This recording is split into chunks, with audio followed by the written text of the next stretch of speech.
details which some viewers may find disturbing.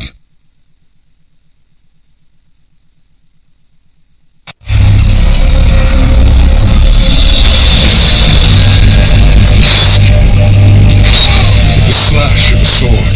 Very sharp break that's actually split the whole bone in two. The piercing of an arrow. It must be absolutely terrifying. The destruction of a castle. These skeletons from an epic battle between Christians and Muslims lay undisturbed in the Holy Land for 800 years. Now, they're back from the dead.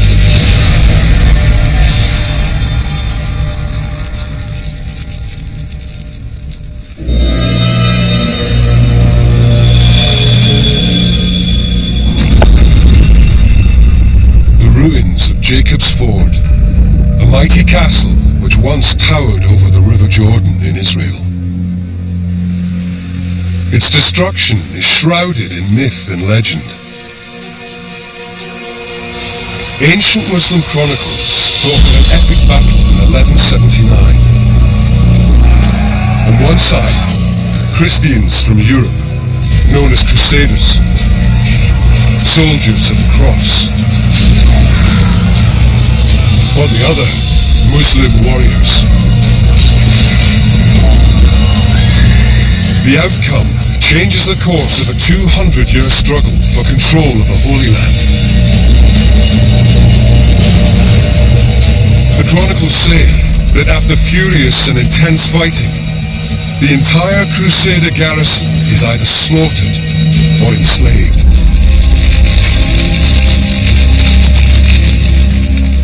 For centuries, there is no way to prove or disprove this incredible story.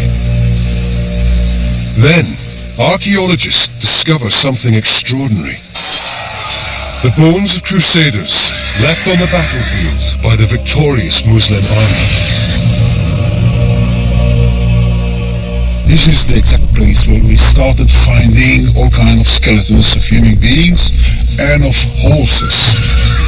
We see the drama, the actual men that were killed during the battle. You can see the agony.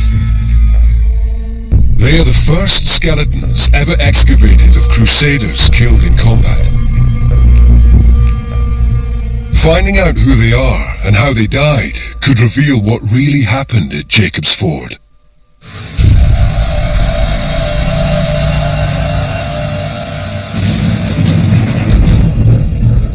Forensic anthropologist Mick Wazocki, an expert on battle wounds, examines 6 of the skeletons, each one a chapter in the story. They were all male, aged between 18 to 40. This is an astonishing group of individuals. Many of them show signs of sharp force trauma and brutal injuries. One stands out immediately.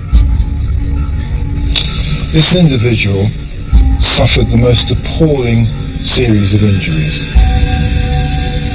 We can see this here in his lower jaw, his mandible, blow struck at an angle, probably splitting the chin in two. We know that it's a blow from a sword because the break is very, very straight and even. A second wound is far worse. It severs his left arm.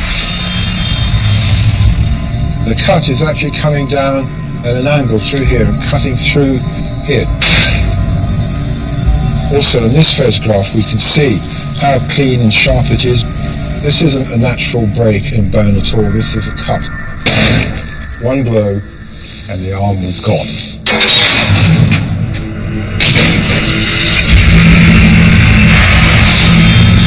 These wounds are evidence of a focused attack on one man. Their ferocity is a clue to his identity. These injuries are typical of hand-to-hand combat. They're all to the front of the body. He wasn't running away, he was standing and fighting. So it looks as if he was very likely targeted.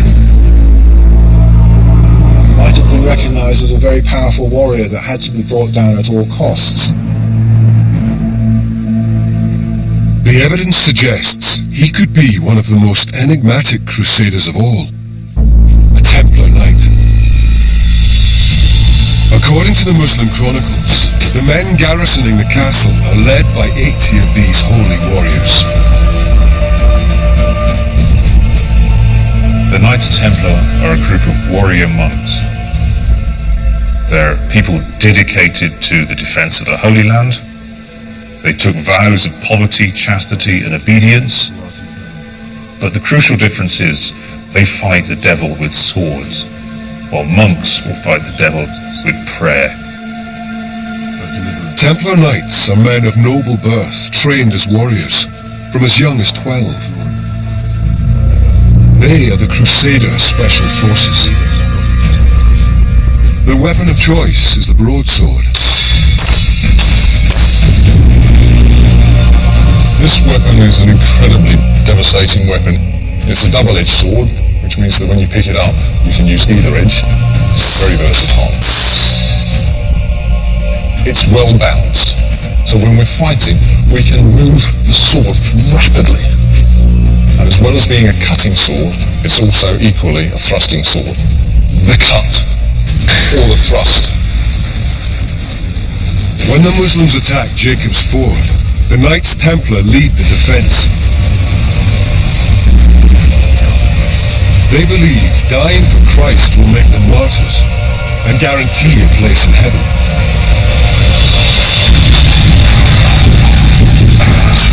Their unshakable faith would keep them fighting, even through terrible injuries.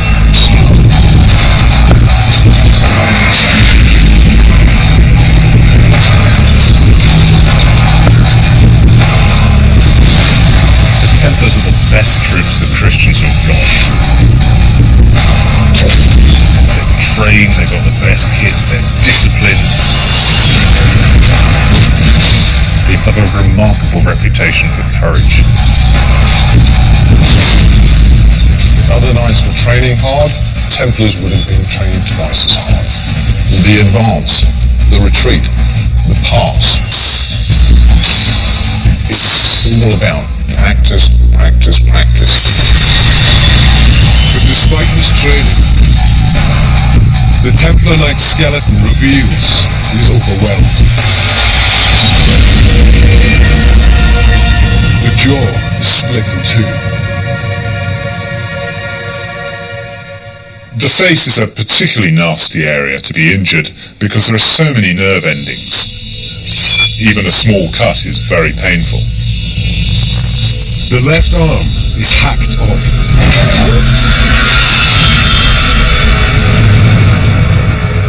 The weapon responsible is most likely the Muslim scimitar. This is a real cleaving weapon, swinging through, cutting with the curved blade. A smaller area of the blade hits home first, which means that all the force of the blow hits on that singular point, then it just widens the cut as it draws through. This leg of lamb also has a bone running through it, and this is a pure example of the cleaving ability of the scimitar.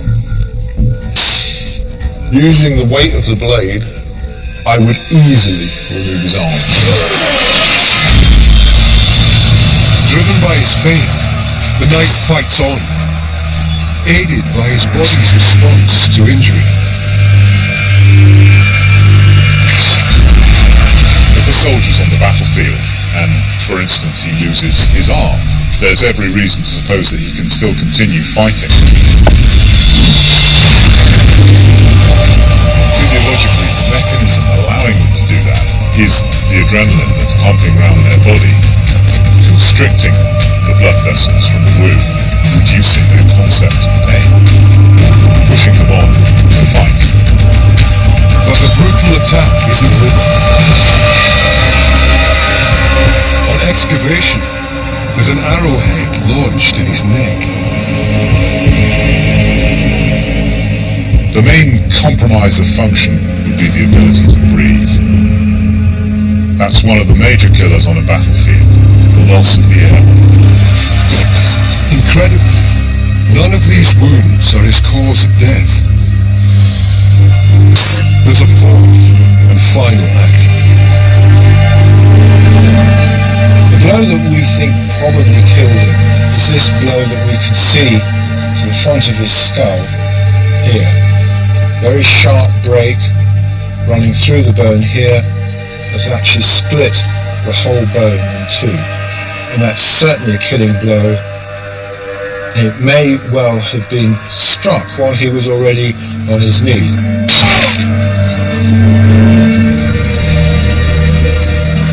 The Templar Knight's death is like an execution.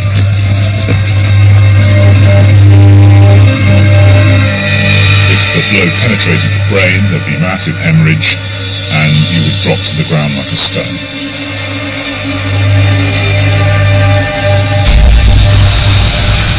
His violent martyrdom is evidence that the savage fighting described in the chronicles is accurate.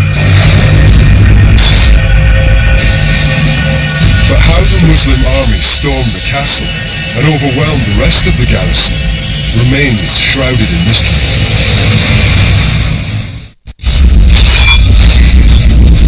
According to the chronicles, the Crusaders butchered at Jacob's Ford died as a result of a single fateful decision.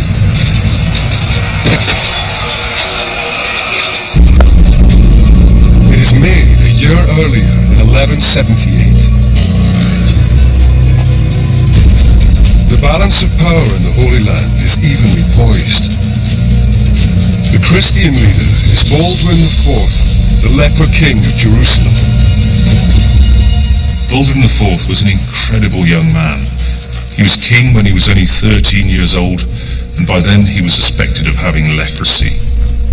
And of course, tragically, it's extremely disfiguring, and yet, in spite of this painful, debilitating illness, he held on to the crown of Jerusalem. Baldwin's most aggressive troops, the Knights Templar, pressure him to build a super fortress on the edge of Muslim territory. This is the place, Jacob's Ford. It's a provocative act.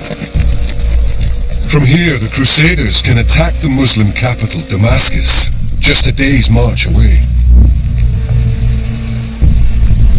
The plan is to build an expensive and impregnable castle, fortified by two huge circular walls. The castle was intended to be big, bigger than any castle which was built in this part of the world and in Europe at the time.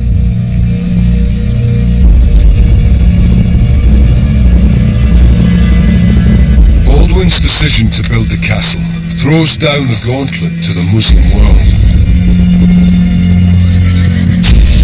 The response seals the fate of these 6 men. The unusual resting place of the second skeleton examined begins to unlock the sequence of events. Unlike the others, his body wasn't flung without any ceremony to one side, but looks very much as if it was laid to rest formally.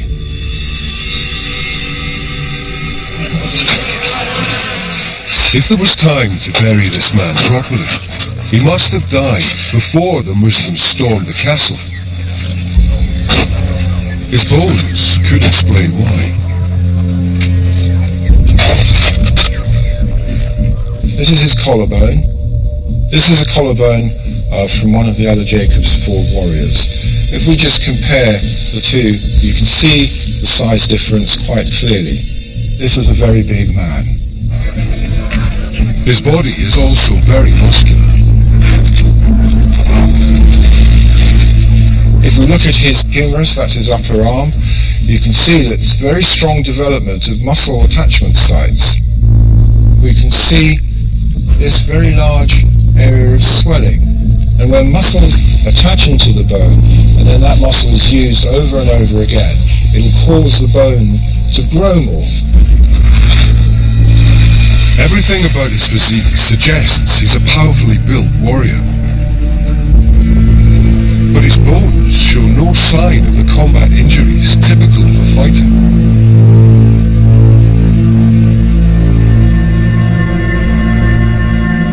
In fact, even more mysteriously, there doesn't seem to be any evidence of any healed injuries either.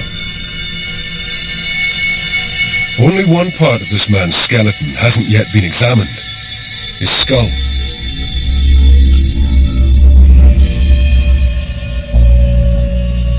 Well, this is even more mysterious. There is this area here at the base of the skull where we've got a semicircular fracture and a radiating fracture leading away from it. But again, there's no impact point here. The damage to the skull was not caused by a violent blow, but most likely by the wear and tear of being buried for 800 years.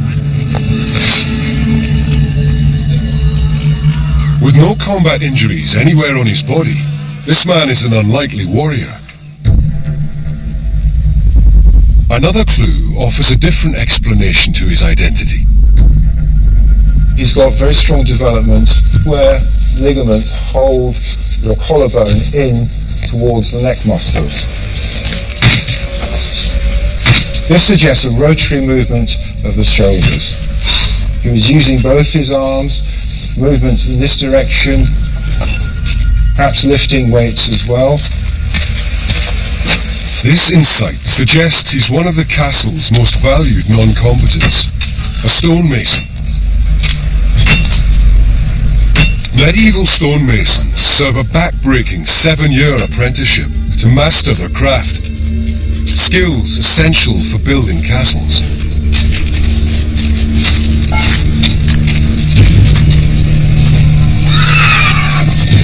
When the Muslims attack on day 1 of the siege, the outer wall is still under construction.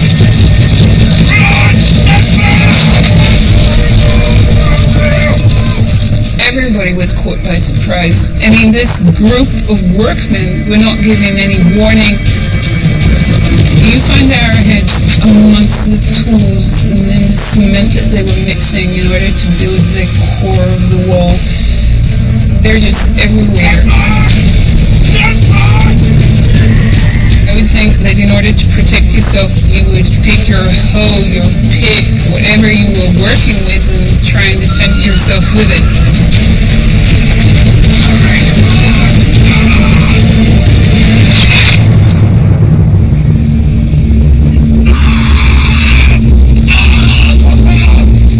The trail of clues suggests a preemptive strike, in which the first victims are unarmed craftsmen. It's most likely the stonemason dies from a serious arrow wound to soft tissue. In the medieval age, with no antibiotics, infection is likely. If you have a deep arrow wound and you can't get all of the arrow out, it would have been a very long, slow, painful death. You may have even taken about 3 days to die. As the stonemason's life ebbs away, a huge Muslim army surrounds Jacob's Ford. The chronicles say the plain overflowed with troops. Behind castle walls, there's still time to bury the dead. But not for long.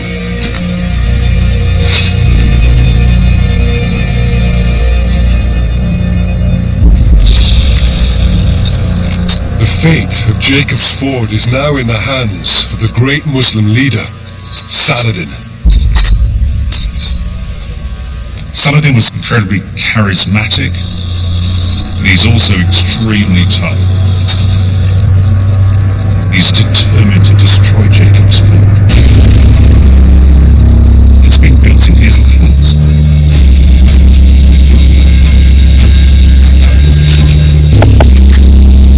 He needs to attack this place before it's finished.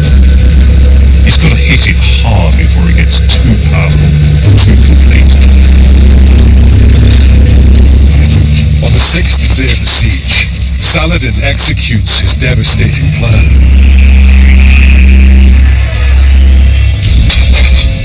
His engineers have been digging a tunnel under the castle walls.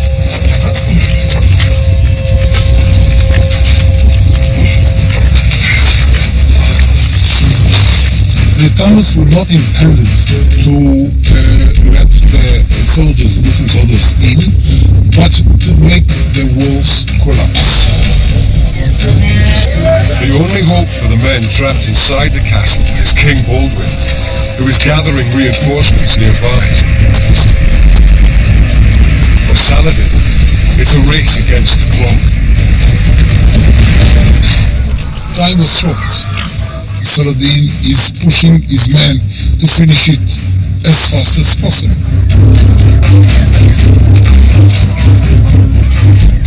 To bring down the castle walls, they will burn away the tunnel's wooden support props. And the wall.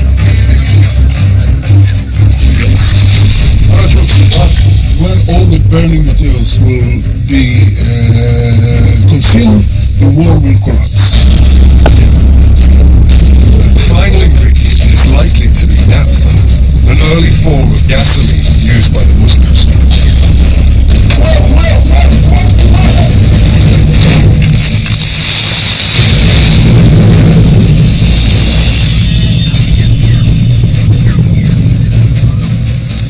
This is the only part along the walls where the walls are missing. Here, I believe, the tunnel was dug and the walls came tumbling down.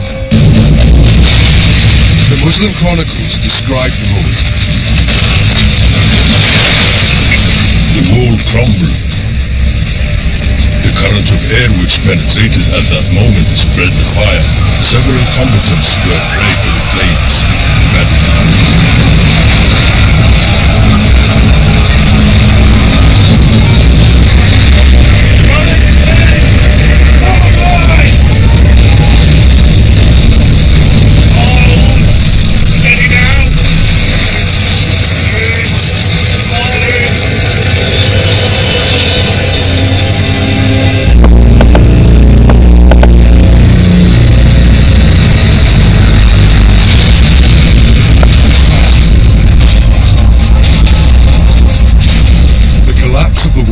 Allows Saladin's warriors to storm into the castle.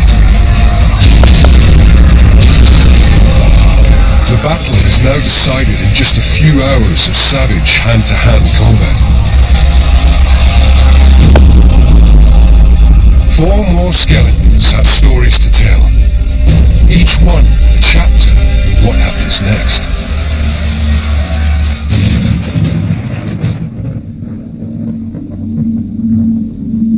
This skeleton has a single serious injury. This is actually a beautiful, if you can use such an adjective for something as brutal as this, sharp force trauma injury that's cut right through the top of the shoulder and down into the arm.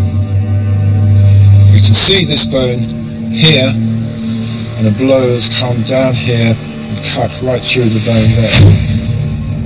The sword that's been used is on the anterior, that's the front part of the humerus, means that he's facing his enemy, he's in hand-to-hand combat. Surprisingly, for a powerful sword wound, the bone is largely intact. Maybe he was wearing armour, and the chainmail armour actually took a lot of the force of the blow.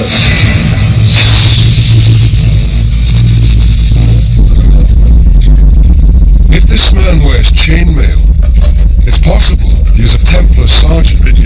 And the wall.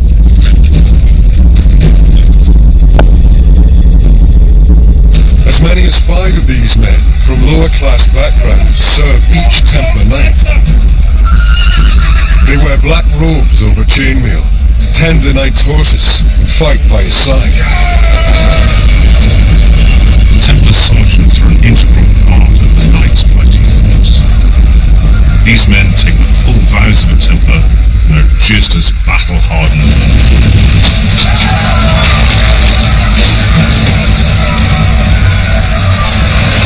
Templar sergeants are professional soldiers who know how to fight mean and deserted.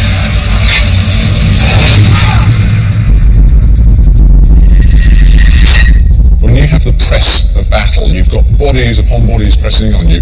You're in a very restricted area. Here, I'd use the pommel. Yeah. Driving the Quillians into the face. In with the head, remember. I'll be wearing a helmet. Yeah. Kick into the belly, follow through with a cut. You can't fight close quarter combat.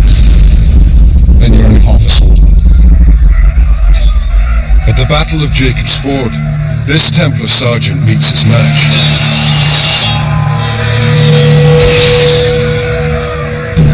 The blow which downs him is a medieval classic. In many medieval battles, they have found a large number of wounds to the left side of the body.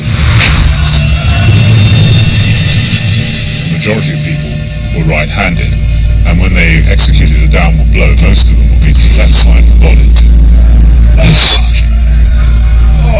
This would be a terrifically painful injury.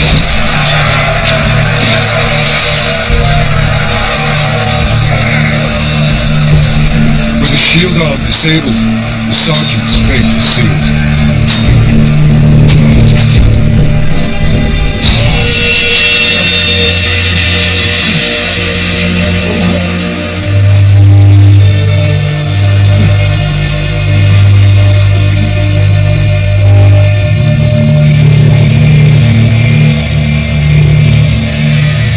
Unlike the Templar sergeant, many of the other Crusaders trapped in the castle are not experienced soldiers. The next skeleton examined reveals their fate.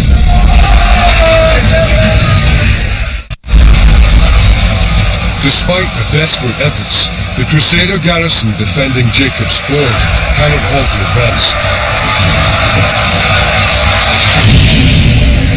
Saladin's men go on the rampage.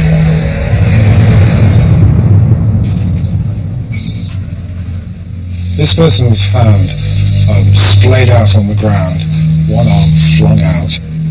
There's a dead mule lying on top of his arm. And these are his remains. This is his sacrum. This is the bone right at the end of the spine. It's made up of individual vertebrae which have fused together. But there's this little gap here which shows that this hasn't actually quite completed fusing. That tells us that it's probably an individual between the age of 18 to 25. Despite this man's youth, there's something wrong with his spine. If we look at these individual vertebrae, we can see on many of them this hole. Now that wouldn't be there normally. Holes like this are caused by carrying heavy weights, which put pressure on the spine. Soft tissue between the vertebral bodies gets squashed down, and as it gets squashed down it ruptures and it causes this herniation effect in the vertebra. So this is somebody who's been carrying heavy materials, equipment, weights of one kind or another for quite a long time, probably since he was a young boy. The evidence of child labour suggests this man comes from a low-status background. More clues supporting this theory come from his teeth. He's lost the tooth here. There's also tooth decay here. A massive hole just there. That would have been extremely painful. He's also got a huge build-up of tartar. There's all this material you can see around here, just at the end of the teeth, towards the gum line. That means that he's had gum disease. As a result of that, he would have had extreme jungle breath. The appalling condition of his teeth and gums make him an unlikely soldier. Would you want a warrior, to be suffering from awful toothache? Leave me alone, I've got toothache. If warriors were suffering from toothache, they'd pull the tooth out so that the guy can go and, do the business. All the clues suggest he is a poor man, employed as a labourer. He has no armor, no weapons, and knows little about fighting.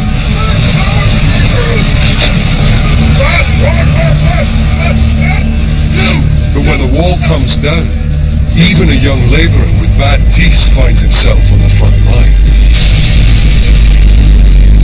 A medieval army is not just about knights. The bulk of people are there as part-timers. They're not professional soldiers. They are required every so often to give some military service.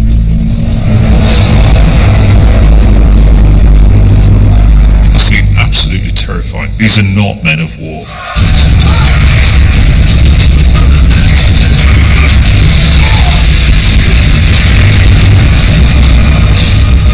People from all levels of society signed up for the Crusade. You've got knights, you've got churchmen, peasants. You're a small group of Western Europeans who've come over and conquered effectively an alien territory.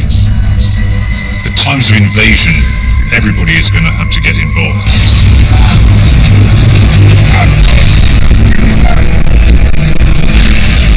But part-timers are no match for Saladin's crack troops.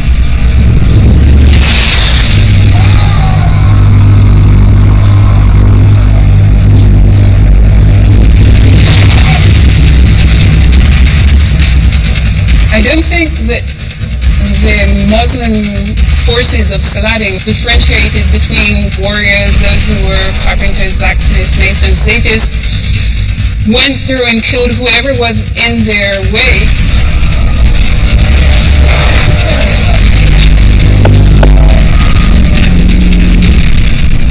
There comes a point in every struggle where it breaks down to sort of 2 or 3 against 1.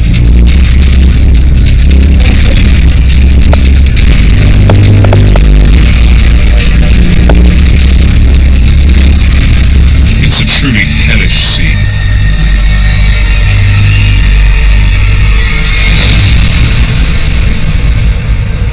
Knowing that you have no way out.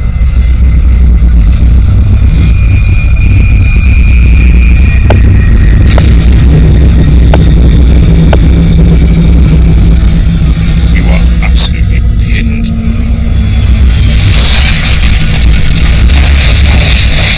There are no injuries on the young labourer's skeleton. This suggests he dies from a flesh wound.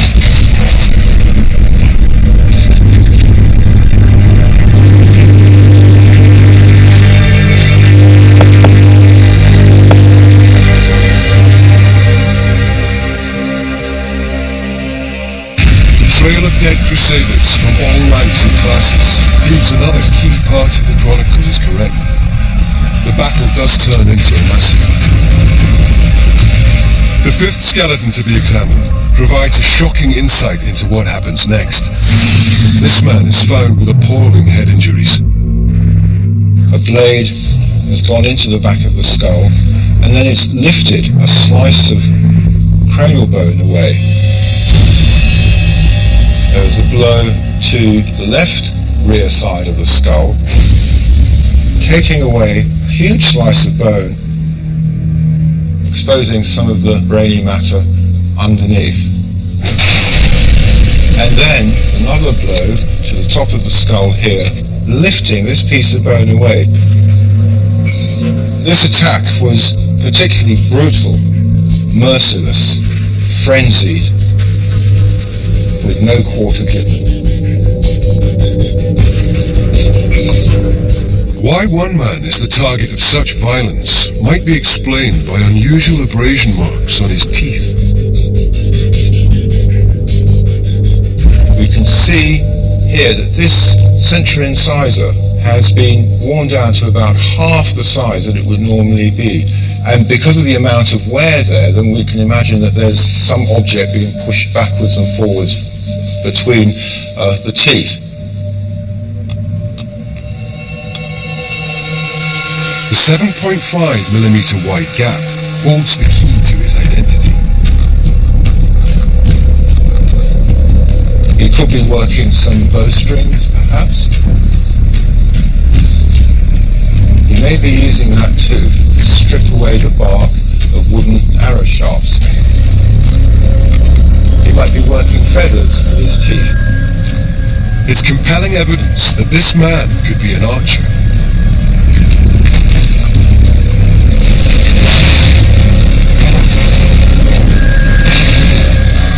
Crusader archers come from ordinary backgrounds and train from childhood to become deadly marksmen. They can fire 8 arrows a minute and hit a target up to 300 meters away. Because of their lethal accuracy, they're hated by Saladin's men.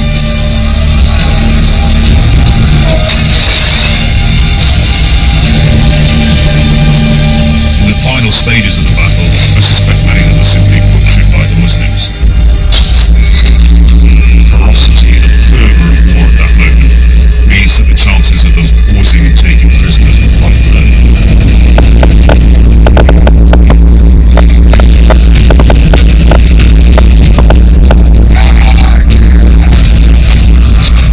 You can imagine a frenzy of blows, whack, whack, whack, whack, on the back of the skull.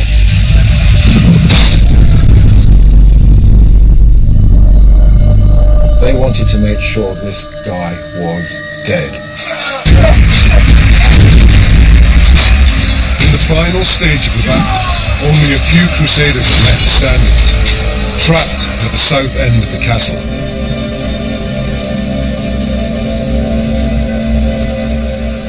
They locked themselves behind the barricades, behind the makeshift walls, and they tried to defend themselves.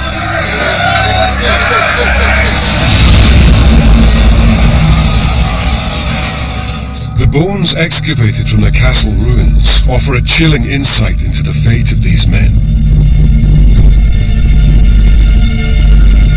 This is a very enigmatic skeleton. In the corner of his right arm and elbow, there was this object here. Mass of coins, very likely held together in a purse. The coins are the first clue to who this man is.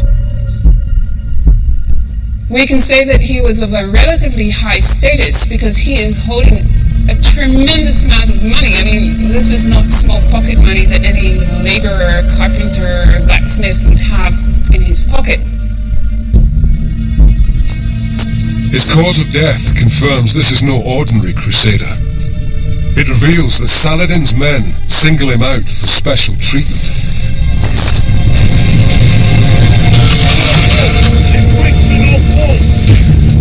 When these stones were lifted, they looked very carefully for any small fragments of skull, and they weren't there. So what does appear to have killed him is the fact that he lost his head. Decapitation suggests execution. It's another clue suggesting this man is a high-ranking Templar knight, entrusted with money to pay the castle workforce.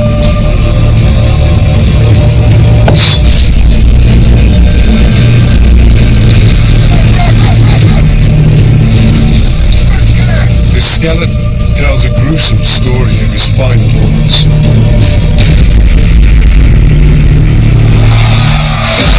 The first blow hits his right shoulder blade.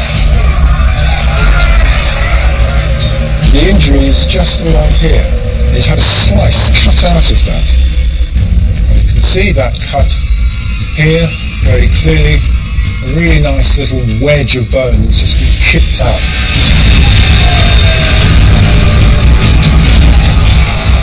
The next injury is to his right arm.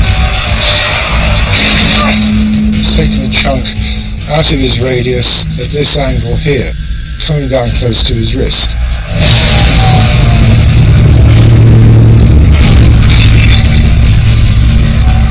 A blow to the back of the wrist, here, would have the effect of dividing the extensor tendons, not only to the wrist but to the fingers. The wrist drops, and you can no longer grip whatever you have in the hand.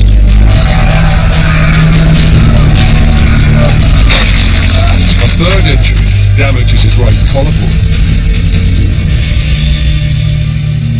You can see here, very clear cut. It's triangular in shape. and that mimics the shape of the metal arrowheads.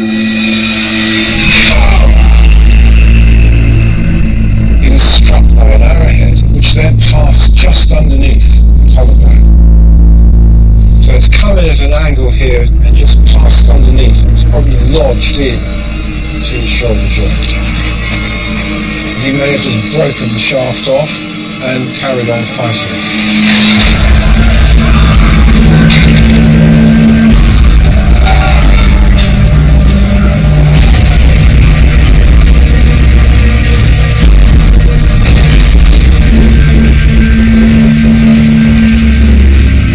Immobilized, the high-ranking Templar Knight is at the mercy of his assailants.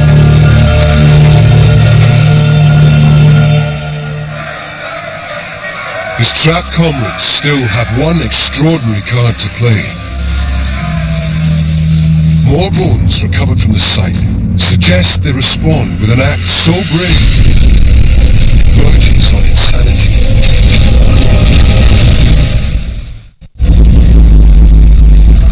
As the Battle of Jacob's Ford draws to a close, something incredible happens. The evidence comes not from human, but animal bones. We found 3 horses, like this one here, you see a female. Most of the skeletons we found with arrowheads, especially between the ribs and near the pelvis.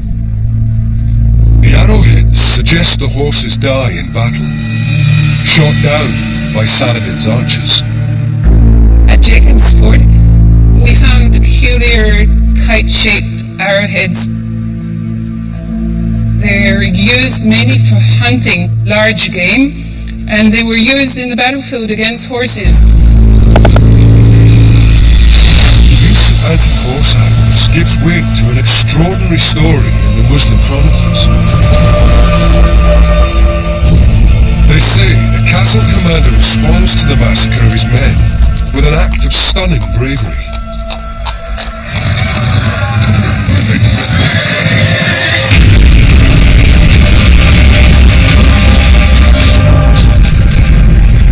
In the desperation of closing stages of the battle, it's quite possible that a number of the knights tried to break out.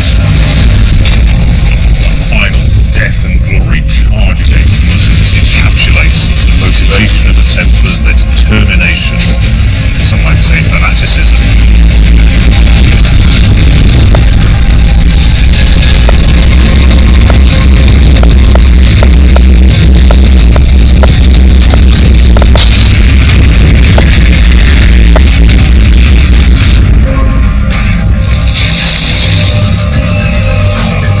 Large kite-shaped arrows would have been devastating. These things usually had a radius of about 3 to 5 centimeters, and it'd be like throwing gnats at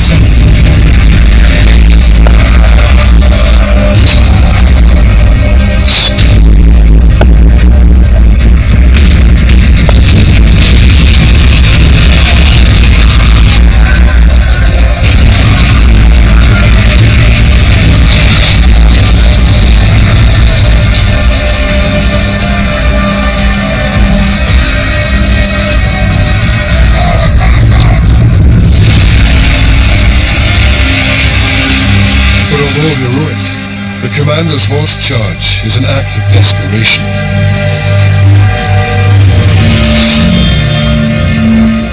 You know that he's going to be killed. It was a suicide act. The commander of the castle knows that he's going to be humiliated, tortured, and killed.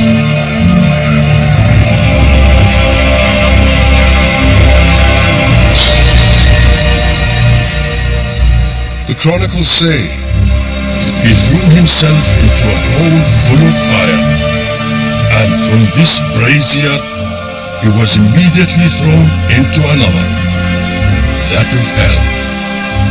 Alfredine.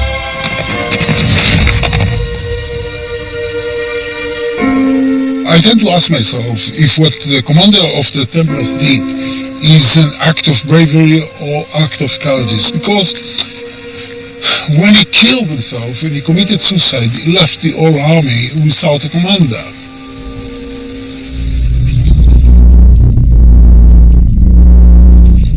Chronicles talk of mass executions after the battle. Now is perhaps when the high-ranking Templar Knight meets his end. Executions after a battle send a number of messages to the enemy. They show that you have triumphed over them. You are showing no quarter, no mercy. This is what will happen if you resist us.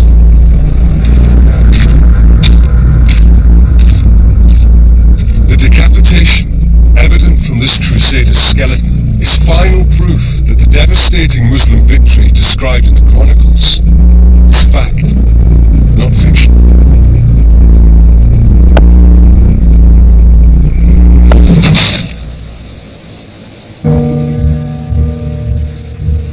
News of the massacre reaches King Baldwin before his relief army arrives at Jacob's Ford.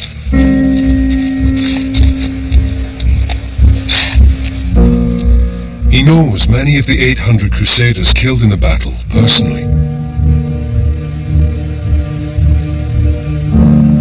Today, their bones bear the marks of a catastrophic battle which changes history. For Baldwin IV, it's a terrible blow, a reduction in his prestige and in his military strength. It allows Saladin to increase the pressure on the Christian lands, pressure that will grow and grow, and in 1187 allow the Muslims to recover Jerusalem. Crusader influence in the Holy Land declines. In 1291, the Muslims force them out completely.